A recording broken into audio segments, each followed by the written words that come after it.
ಶ್ರೀ ಗುರುಭ್ಯೋ ನಮಃ. ಗಂ ಗಣಪತಯೇ ನಮಃ. ದ್ರಾಂ ದತ್ತಾತ್ರೇಯಾಯ ನಮಃ. ವೀಕ್ಷಕರೇ, ಇವತ್ತು ನಮ್ಮ ವಾಸ್ತು ಸಂಚಿಕೆ. ಇದರಲ್ಲಿ ಪ್ರಮುಖವಾದಂಥ ವಿಷಯ ಅಂತಂದರೆ, ಈ ಮಕ್ಕಳ ವಿದ್ಯಾಭ್ಯಾಸಕ್ಕೆ ಅನುಕೂಲಕರ ವಾತಾವರಣವನ್ನು ನಮ್ಮ ವಾಸ್ತುವಿನಲ್ಲಿ ಯಾವ ರೀತಿಯಾಗಿ ಮಾಡಿಕೊಳ್ಬೇಕು, ಒಂದಷ್ಟು ಚೇಂಜಸ್ ಮಾಡೋದರಿಂದ ಮಕ್ಕಳ ವಿದ್ಯಾಭ್ಯಾಸಕ್ಕೆ ಅನುಕೂಲ ಆಗುತ್ತಾ, ಇದನ್ನ ವಿಷಯವನ್ನು ತಿಳ್ಕೊಳ್ತೇವೆ. ಇದು ಪ್ರತಿಯೊಬ್ಬರ ಜೀವನದಲ್ಲಿ ಬರುವಂಥ ಅತ್ಯಂತ ಪ್ರಮುಖವಾದಂಥ ವಿಷಯ ಮತ್ತು ಎಲ್ಲರಿಗೂ ಸಮಸ್ಯೆ ಇರುವಂಥ ವಿಷಯ. ಯಾಕೆ ಅಂದರೆ ನಮ್ಮೆಲ್ಲರ ಅಪೇಕ್ಷೆ ಯಾವುದಿರುತ್ತೆ ಅಂತಂದರೆ, ಮಕ್ಕಳ ವಿದ್ಯಾಭ್ಯಾಸ ಚೆನ್ನಾಗಿ ಆಗಬೇಕು, ಅವರು ಚೆನ್ನಾಗಿ ಕಷ್ಟವನ್ನು ಪಡಬೇಕು ಅದರಲ್ಲಿ. ಸೊ ಅಭ್ಯಾಸವನ್ನು ಬಹಳ ಮನಸ್ಸು ಕೊಟ್ಟು ಮಾಡಬೇಕು. ಆ ರೀತಿಯ ಮನಸ್ಸು ಅವರಿಗೆ ಒಂದಷ್ಟು ವಾಸ್ತುವನ್ನು ನಾವು ಸರಿಪಡಿಸೋದರಿಂದ ಉಂಟಾಗಬೇಕು. ಸೊ ಒಂದಷ್ಟು ಚೇಂಜಸ್ ನಮ್ಮ ಮನೆಯಲ್ಲಿ ಮಾಡಿಕೊಳ್ಳೋದ್ರಿಂದ ಮಕ್ಕಳಿಗೆ ಅನುಕೂಲ ಖಂಡಿತವಾಗಿಯೂ ಆಗುತ್ತೆ. ಅದು ಯಾವುದು ಅಂತ ಅನ್ನೋದನ್ನು ಇವತ್ತು ನೋಡ್ತೇವೆ. ತಮಗೆಲ್ಲರಿಗೂ ಆತ್ಮೀಯವಾದಂತಹ ಸ್ವಾಗತ.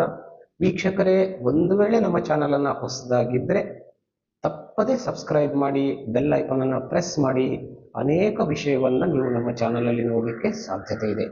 ನೋಡಿ, ಈಗ ಮಕ್ಕಳ ವಿದ್ಯಾಭ್ಯಾಸಕ್ಕೆ ಸಂಬಂಧಪಟ್ಟಂತೆ ಪ್ರಮುಖವಾಗಿ ನಮ್ಮ ಮನೆಯಲ್ಲಿ ಸಾಧ್ಯವಾಯಿತು ಅಂತಂದರೆ, ಮಕ್ಕಳಿಗೆ ಯಾವ ದಿಕ್ಕಿನಲ್ಲಿ ಇರುವಂತಹ ಕೋಣೆಯನ್ನು ಕೊಟ್ಟರೆ ಅದು ಅನುಕೂಲ ಆಗುತ್ತೆ ಅಂತಂದರೆ, ಮಕ್ಕಳಿಗೆ ಸಾಮಾನ್ಯವಾಗಿ ವಾಯವ್ಯ ದಿಶೆಯಲ್ಲಿ ಇರುವಂತಹ ಕೋಣೆ ಅಥವಾ ಈಶಾನ್ಯ ಭಾಗದಲ್ಲಿ ಇರುವಂಥ ಒಂದು ಕೋಣೆಯನ್ನು ವಿದ್ಯಾಭ್ಯಾಸಕ್ಕಾಗಿ ಕೊಡಿ.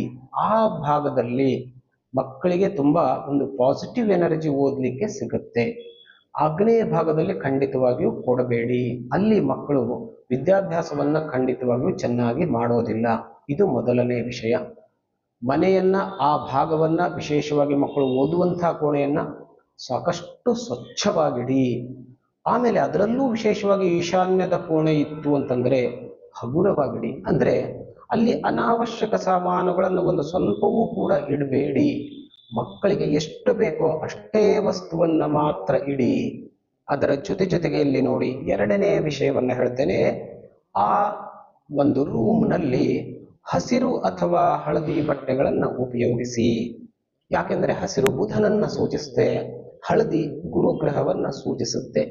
ಇದು ಎರಡೂ ಗ್ರಹಗಳು ವಿದ್ಯಾಭ್ಯಾಸಕ್ಕೆ ತುಂಬಾ ಅನುಕೂಲ. ಸೊ ನೀವು ಗೋಡೆಗೆ ಬೆಳೆಯುವಂತಹ ಬಣ್ಣ ಅಂದರೆ ಪೂರ್ತಿ ಡಾರ್ಕ್ ಆಗಿರಬೇಕು ಅಂತೇನು ಅರ್ಥ ಇಲ್ಲ. ನೀವು ಲೈಟ್ ಆಗಿ ಯೂಸ್ ಮಾಡ್ಬೋದು. ಆ ಕೋಣೆಯಲ್ಲಿರುವಂತಹ ಒಂದು ಈ ಪರದೆಗಳಿರುತ್ತಲ್ಲ, ಕರ್ಟನ್ಗಳನ್ನು, ಅದನ್ನು ಕೂಡ ಸಾಧ್ಯವಾದಷ್ಟು ಒಂದಷ್ಟು ಅದೇ ಬಣ್ಣದ ಒಂದು ಬಟ್ಟೆಗಳನ್ನು ಯೂಸ್ ಮಾಡ್ಬೋದು. ಅದು ಮಕ್ಕಳ ಒಂದು ಭಾವನೆ ಮತ್ತು ಮೆದುಳಿನ ಮೇಲೆ ಪರಿಣಾಮವನ್ನು ಖಂಡಿತವಾಗಿಯೂ ಬೀರುತ್ತೆ, ಓದಲಿಕ್ಕೆ ಅನುಕೂಲವಾಗುತ್ತೆ. ಇನ್ನು ವಿಶೇಷವಾಗಿ ಮೂರನೇ ಪಾಯಿಂಟ್ ಅಂತಂತಂದ್ರೆ, ಮಕ್ಕಳು ವಿದ್ಯಾಭ್ಯಾಸಕ್ಕೆ ಕೂಡುವಾಗ ಯಾವ ಕಡೆ ಮುಖ ಮಾಡಿ ಕೂಡುತ್ತಾರೆ ಅಂತ ಅನ್ನೋದು ಬಹಳ ವಿಶೇಷವಾಗಿ ನೀವು ಲಕ್ಷ್ಯವನ್ನು ವಹಿಸಿ. ಅದರಲ್ಲೂ ವಿಶೇಷವಾಗಿ ಪೂರ್ವಕ್ಕೆ ಮುಖ ಮಾಡಿ ಕೂಡುವಂತೆ ನೋಡ್ಕೊಳ್ಳಿ, ಅಥವಾ ಉತ್ತರಕ್ಕೆ ಮುಖ ಮಾಡಿ ಕೂತ್ಕೊಳ್ತಕ್ಕದ್ದು. ಸೊ ಇದರಿಂದ ಮಕ್ಕಳಿಗೆ ವಿದ್ಯಾಭ್ಯಾಸದಲ್ಲಿ ಅನುಕೂಲ. ದಕ್ಷಿಣಕ್ಕೆ ಮುಖ ಮಾಡಿ ಕೂತ್ಕೊಳ್ಳದೆ ಇರುವಂತೆ ನೋಡಿಕೊಳ್ಳಿ.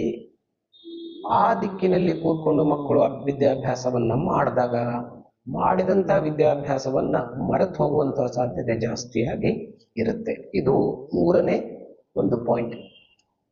ಸೊ ಇನ್ನು ನಾಲ್ಕನೇ ಭಾಗ ಅಂತಂದ್ರೆ ನೋಡಿ, ಸಾಧ್ಯವಾದಷ್ಟು ಆ ಕೋಣೆಯಲ್ಲಿ ಮಕ್ಕಳು ಯಾವ ಕಡೆಗೆ ಮುಖ ಮಾಡಿ ವಿದ್ಯಾಭ್ಯಾಸವನ್ನ ಮಾಡ್ತಾ ಇರ್ತಾರೋ ಅವರಿಗೆ ಅಭಿಮುಖವಾಗಿರುವಂತೆ, ಅವರಿಗೆ ಎದುರಿಗಿರುವಂತೆ ಒಂದು ಸರಸ್ವತಿ ಮತ್ತು ಗಣಪತಿಯ ಮೂರ್ತಿ ಅಥವಾ ಫೋಟೋವನ್ನ ಇಡಿ.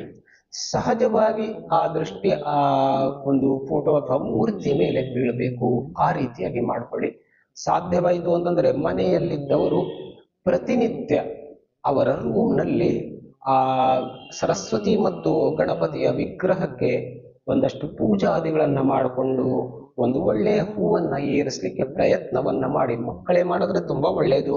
ಒಂದು ವೇಳೆ ಮಕ್ಕಳು ಮಾಡದೇ ಇದ್ರು ಕೂಡ ನೀವು ಮನೆಯಲ್ಲಿ ಹೆಣ್ಣು ಮಕ್ಕಳು ಮಾಡಿದ್ರು ಕೂಡ ತುಂಬಾ ಚೆನ್ನಾಗಿರುತ್ತೆ. ಅದರಿಂದ ಮಕ್ಕಳಿಗೆ ತುಂಬಾ ಒಳ್ಳೆಯ ಪಾಸಿಟಿವ್ ಎನರ್ಜಿ ಖಂಡಿತವಾಗಿಯೂ ಸಿಗುತ್ತೆ. ಇನ್ನು ಕೊನೆಯದಾಗಿ ಐದನೇದು ಅಂತಂದ್ರೆ, ಬಹಳ ಒಂದು ಸಣ್ಣ ಚಿಕ್ಕ ಉಪಾಯ ಅಂತಂದ್ರೆ, ಒಂದು ನವಿಲ ಗರಿಯನ್ನ ಅವರ ಕೋಣೆಯಲ್ಲಿ ಇಡಿ. ಅದರಿಂದಲೂ ವಿದ್ಯಾಭ್ಯಾಸಕ್ಕೆ ತುಂಬಾ ಅನುಕೂಲ. ಒಂದು ಒಳ್ಳೆಯ ಪಾಸಿಟಿವ್ ಎನರ್ಜಿ ನವಿಲು ಗರಿ ಕೊಡುತ್ತೆ. ಅದನ್ನು ಕೂಡ ಮಕ್ಕಳಿಗೆ ಕಾಣಿಸುವಂತೆ ಇಡಿ, ಅಥವಾ ಅವರ ಒಂದು ಬ್ಯಾಗ್ನಲ್ಲೂ ಕೂಡ ನೀವು ಖಂಡಿತವಾಗೂ ಇರಬಹುದು. ಇದೆಲ್ಲ ವಿಷಯಗಳು ಮಕ್ಕಳ ವಿದ್ಯಾಭ್ಯಾಸಕ್ಕೆ ಅನುಕೂಲಕರವಾಗಿ ಒಳ್ಳೆಯ ಒಂದು ಫಲಿತಾಂಶಕ್ಕೆ ಕಾರಣ ಆಗುತ್ತೆ.